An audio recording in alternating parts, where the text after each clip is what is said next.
Bienvenidos al podcast de You Trading, el portal con el mejor contenido para traders. Bienvenidos a nuestro podcast La Esquina del Trader. Soy Catalina Velázquez, quien los acompañará en esta temporada, y en este nuevo episodio hablaremos sobre el desafío de la educación financiera en América Latina, y hoy nos acompaña Diego Mazo. Es rector del CEIPA Business School, lideró la creación de la Escuela de Posgrado de Negocios, que inició con especializaciones en gerencia de empresas, mercadeo, finanzas y gerencia de recursos humanos. También diseñó y dirigió la creación de las escuelas virtuales para programas de pregrado y posgrado, y es conferencista nacional e internacional en temas educativos y de liderazgo. Buenas tardes, Diego, ¿cómo estás? Talina, muy buenas tardes, ¿cómo te va? Qué rico estar aquí con ustedes y compartir algunas ideas el día de hoy. Muchísimas gracias. Bueno, ¿cuáles considera que son los desafíos más apremiantes en términos de educación financiera en América Latina en la actualidad? Bueno, en América Latina tenemos unos desafíos muy altos en este tema de educación financiera. Realmente, cuando vemos cómo se comportan nuestras economías, cómo el acceso que se tiene a la banca, a los servicios financieros y el costo que a veces muchas familias pagan por adquirir algunos servicios, pues realmente vemos que hay que avanzar muchísimo y que todavía el reto es muy grande para todos, para las familias, para la sociedad y por supuesto para las instituciones. ¿Cómo afecta la falta de educación financiera a la población en términos de la toma de decisiones económicas y sobre todo el bienestar financiero? Mira, yo creo que, esta pregunta es muy interesante, pero también es una pregunta que nos habla de la importancia de la educación, cómo la educación abre las puertas a las personas al acceso a posibilidades totalmente nuevas que antes no tenían o que no creían que eran posibles. Voy a poner un ejemplo que en Colombia se da con mucha frecuencia, el famoso, en Colombia lo llaman el gota a gota, que es un préstamo que tiene intereses diarios que se vuelve casi impagable para la gente. Uh-huh. ¿Y esto es por qué? Por falta de educación. La educación es la llave para el cambio social y es la oportunidad de transformar muchas vidas. Cuando la gente o las familias no tienen acceso a conocer la información financiera, qué son los productos, cuando todavía tenemos muchos mitos sobre el sector financiero, pues el costo que tienen que pagar por muchos de los recursos básicos es demasiado alto. Es demasiado alto y más en una economía como la nuestra, en donde el grado de informalidad es bastante alto. Entonces, la falta de educación financiera es también falta de oportunidades de desarrollo y de transformar muchas vidas. Otro ejemplo claro en la actualidad, sobre todo en Colombia, es el tema de las pirámides. Como por falta de educación financiera la gente cae en esas pirámides, ¿verdad? Total, mira, por ejemplo, es que esto no es nada nuevo. Yo recuerdo por allá cuando hacía mi pregrado, no le hablaban pirámides, decían el avión. Y yo dije, bueno, pues ocurrirá algunas veces y nunca más, porque ya la gente aprendió. No, esto se ha repetido una y otra vez con diferentes casos, con diferentes modelos, modelos comerciales o empaques diferentes, pero siendo exactamente la misma pirámide. Sigue existiendo, lo empaquetan diferente. Sí, señor. Y la gente sigue invirtiendo y mucha gente perdiendo su dinero en este tipo de actividades. ¿Y eso qué es? Una falta de educación financiera de muchas personas, también con una ilusión de tener una rentabilidad demasiado alta que en términos normales pues no es posible.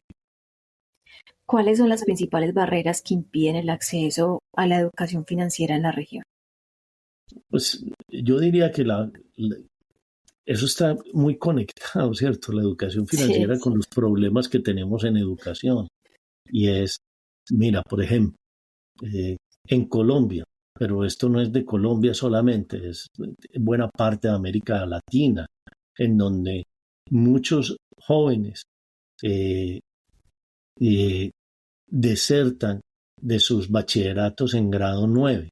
El caso colombiano es, pues es el que tengo más, el dato más frecuente, más actualizado, es casi del 30%. Entonces, cuando tú es muy miras alto.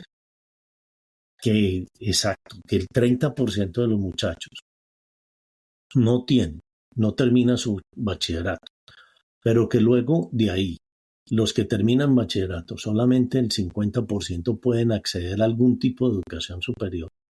Entonces, te das cuenta que es mucha la gente que estamos dejando por fuera.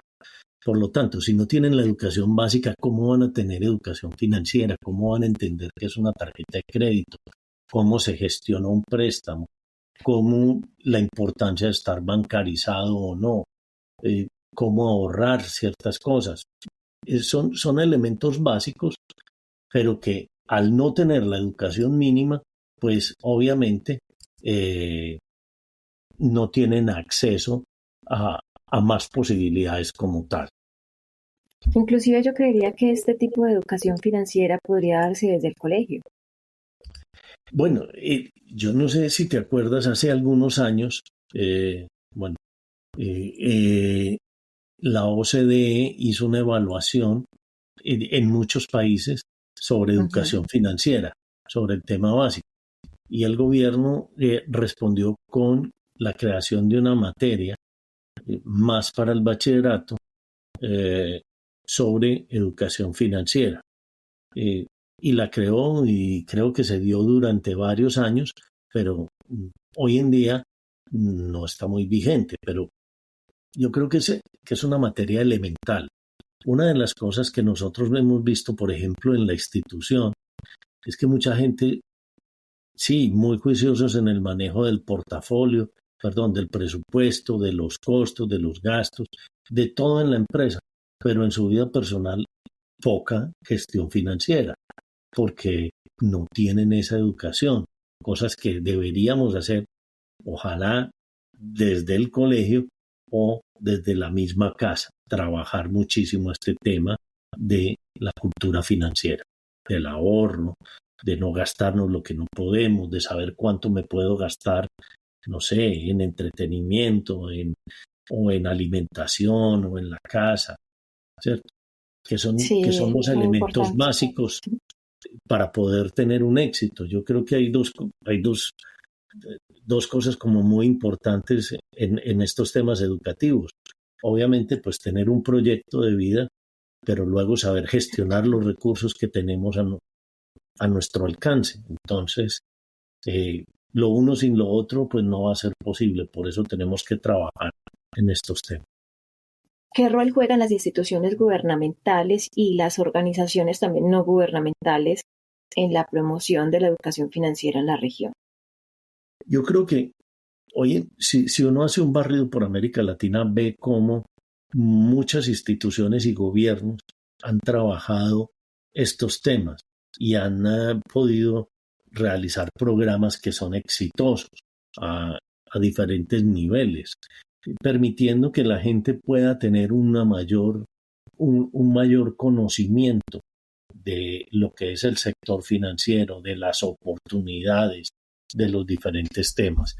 En varias partes de Latinoamérica ha habido iniciativas tanto instituciones, pues digamos, gubernamentales como con instituciones educativas, con organizaciones no sin ánimo de lucro o no ONGs que llamamos. O sea, Ujú.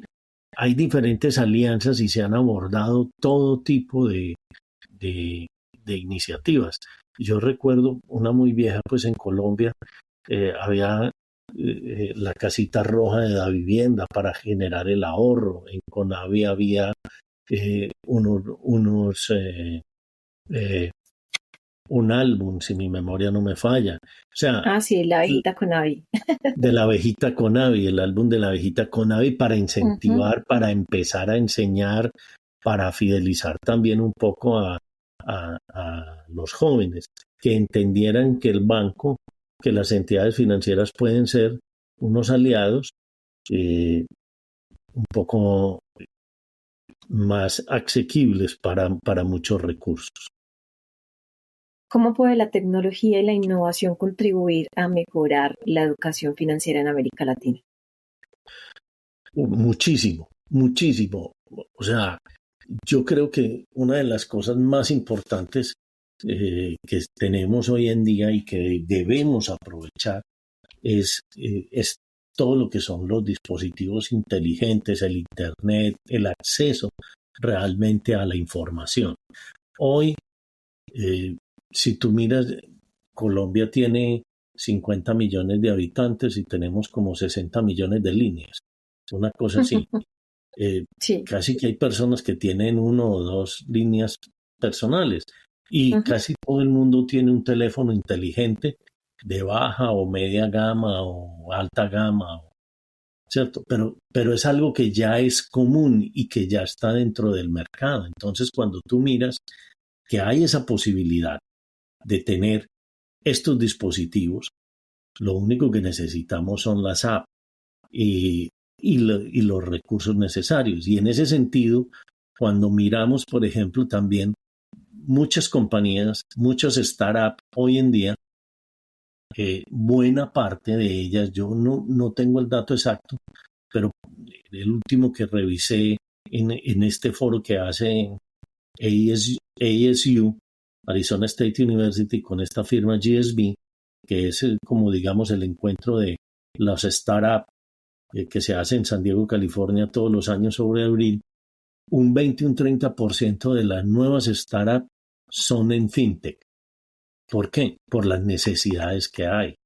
Es que cuando miran la bancarización en buena parte de nuestros países, es muy, todavía hay un campo de crecimiento muy alto, ¿cierto? Ujú. Y la Sí. posibilidad de llevar ofertas, eh, pues hombre, más asequibles a la gente. A veces la gente no hace las cuentas y quiere adquirir, lo cual es legítimo, un televisor o un equipo de sonido eh, o una nevera, etcétera, y no hacen muy bien sus cuentas porque no tienen la educación. También es la forma de llegar a ello, pero cuando miras están pagando casi el doble o O hasta el el- triple. hasta el triple de lo que les costó, del costo original. Si tuvieran un poco de educación financiera y hubieran podido acceder a otro tipo de recursos, pues seguramente no, pues obviamente va a tener un costo, pero no va a ser el doble Tan ni alto. el triple.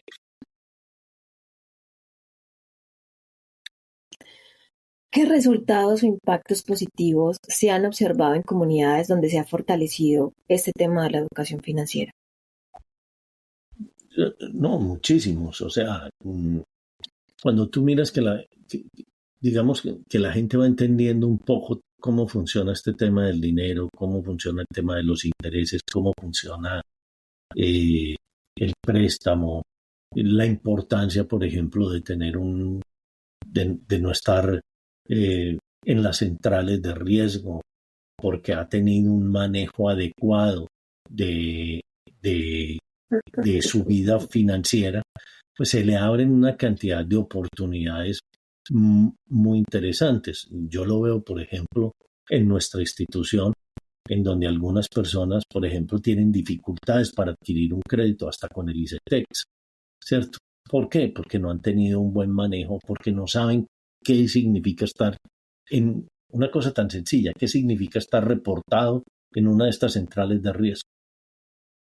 Esto es Eso es cerrar muy la... importante saberlo. Claro, pero mucha gente no lo tiene tan claro.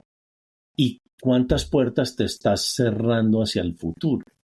O sea, Inclusive eh, hasta empleos. total, porque eso habla mucho de la delicadeza en el manejo de los recursos. Pero esto no lo están enseñando desde, desde las casas, porque a veces tampoco los papás lo saben, en los colegios. cuando llegamos a la universidad, pues ya están un poquito mayores y ya están tomando muchas decisiones, que puede que ya estén reportados, como nos pasa a nosotros. Entonces, fíjate que el- los beneficios han sido muy interesantes porque esto ha permitido que mucha gente pues pueda salir pueda tener movilidad social. Entonces yo creo que eso es como lo más importante que ha generado esta formación en el mundo financiero. ¿Qué recomendaciones para el futuro de la educación financiera en América Latina nos podrías dar?